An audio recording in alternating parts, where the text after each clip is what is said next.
So this is about a study that was done by the UC Davis Institute of Transportation Studies. And I'm going to label this under, this is why we can't have nice things. People, the autopilot driving does not mean you can take a nap in your car Oh my God. while it's driving. Yeah. Really? It does not mean you can read. It doesn't mean you can play Sudoku or be on your phone. What the hell? You turn it on, it says hold the wheel and pay attention. Yeah, but the study shows that partially automated vehicles, people are already thinking to themselves that this is essentially, total recall, where you get in and you say the destination and the auto driver drives you. That's not how it works. We're not there yet. We're not even quarter of the way there yet. But Mine tries to kill me at least once a week. Yes, definitely. What the heck? Gotta you have the more advanced version. I figure that's where we're headed to anyway. But I'm going to kind of throw it out to you guys. What could be going on in people's heads here? Well, I read this article when you sent it out, and there were a few things that bothered me about it. That it's preliminary, and yet they're getting this headline. And then when you read it, they said they interviewed 36 Tesla owners, and this was from a survey. And okay, 36 is a really small sample size to be drawing any conclusions. Self-reporting is inherently unreliable. And then some of the other findings in there were that it relieved fatigue during long drives. And yet, of course, that's not going to be headline grabbing as, things like people abuse automated driving systems and sleep at the wheel. So I don't know. There's still a lot of research that needs to be done. I absolutely agree with you that people need to be responsible. You are behind the wheel. Those are driver assist features. They're not take over and you take a nap features. And people need to understand the difference. It's not time to play Sudoku or be on your phone or read a magazine for sure. Yeah, I mean, and they're most of them are constantly in flux. The Tesla system is even more in flux than the rest of them, but I don't know any of them that are actually static in function. This morning, or actually this afternoon, I was on the way to the grocery store, and my car did something brand new that's never done before. Normally, when it takes the exit for me, and I get ready to take over, and it randomly will put me in the wrong lane going straight, either the left lane or the right lane. And it did the right thing this time. It took me around the curve, but the paint wasn't very clear around the curve, so as it was going halfway around the curve, it decided it was going to then drive me into traffic. So my hands were already on the wheel, and I just stiffened my grip, and it steered into my hand, and it let go. But had I been like what this headline suggests, I would have been into traffic and T-boned somebody.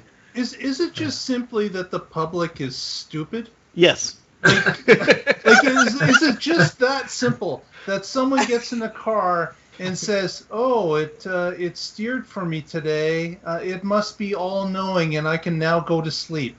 Like, is that the problem? That we are giving licenses to stupid people that don't know how to follow basic instructions? I mean, Yes. last week we saw Mark, in Chinese.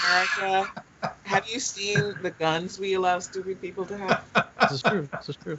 I mean, just last week we saw a Tesla Model 3 run through the top of a tractor trailer. Sorry, a big delivery box truck that was already laying on its side because the guy wasn't paying any attention while he was just in regular cruise control. He wasn't even in autopilot.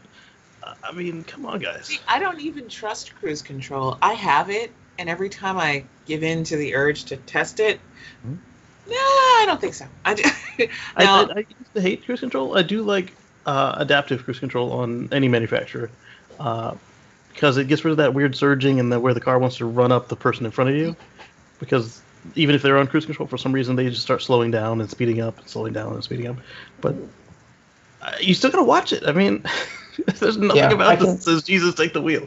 No, I can do cruise control, but I have never attempted the automated park.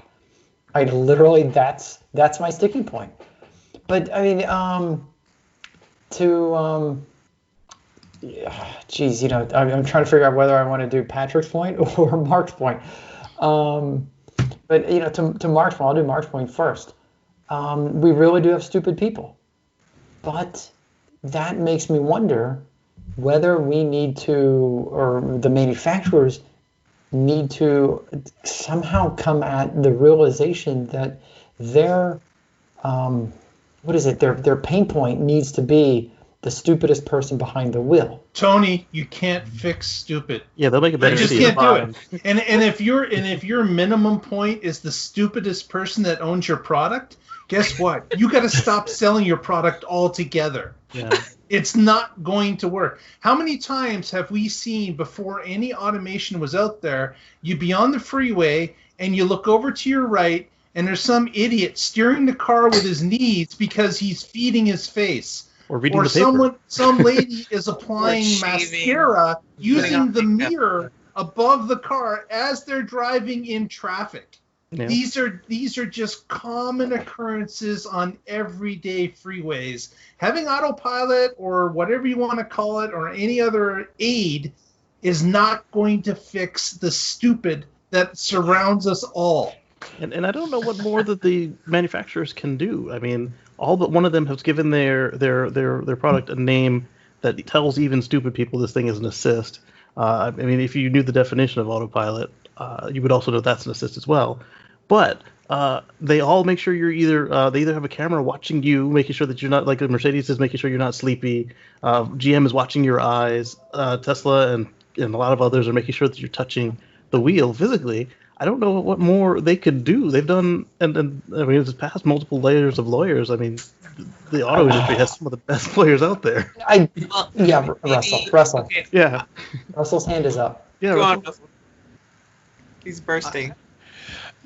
So, Mark's point is, in my opinion, probably the most important one, which is you can't fix stupid, and stupid people are going to misuse anything. That said, to Patrick and Casey's point, while this survey may be a preliminary thing and while there may not have been a big sample, this is one of a number of surveys, a number of initial research. There hasn't been anything super extensive or super comprehensive, but there's been a number of these surveys and studies that have looked at what ADAS systems do to drivers, how humans react to that. When humans have a crutch, okay, which is what ADAS is, how do they use it? Do they use it responsibly or not responsibly? And hey, guess what? Back to Mark's point, a good portion of the people don't use it very responsibly, and that's an extra chance for them to eat breakfast, apply makeup, read the newspaper, flip off the driver behind them, whatever it is, take a nap, hit the bong, just, whatever's going on. This is a problem with human nature, and I don't know that there's a solution for that. So the person who hit the car that hit the trailer that was flipped over, have you heard any additional news of who's to blame? He said that he wasn't paying attention, and that when he saw it, he slammed on the brakes. So it sounds like he's admitting fault, which is rare and thankful. Very rare. How does the autopilot system miss a semi-trailer on its side across 2 lanes of the road? It's, Because that's not how they trained it. exactly. They didn't train it to see something blocking the road that big. They didn't train it to see ambulances or fire trucks. Something that big and flat could look like an overhead sign, or overhead sign or overcast sky, and then when you look on the radar, it was full of a soft material, so it might not have given off the something big and metal is in the road. Because how much do you want to bet there's a team of engineers right now going through that data? Well, I guarantee you they're adding this thing to the dojo right now. Yeah. I'm gonna throw it out here that we need engineers that can calculate in for the 27% crazification factor.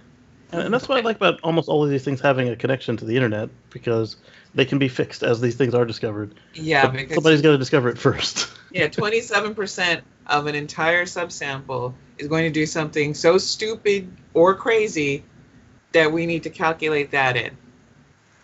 And then once they do that, they're gonna do it again. And how the hell did they once do you this? get that, once you get that in, you get another 20% that go beyond the first resource 27%. Yeah, this whole thing reminds me of there was a comedian in the 80s, I don't remember who it was, who said, whatever product you get, you should read the warning labels. And why should you read the warning labels? Oh, not so you know what the warnings are, but because everyone on there is something that somebody did. If a medication says do not take rectally, you know why? Somebody did that. If you get a new lawnmower and it says not to be used as a tree trimmer, somebody did that.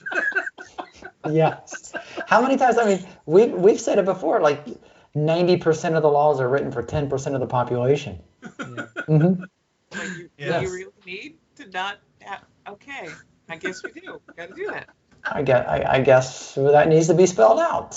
Yeah. So back on what the study said. I mean, personally, I don't find that my misbehavior behind the wheel has changed at all.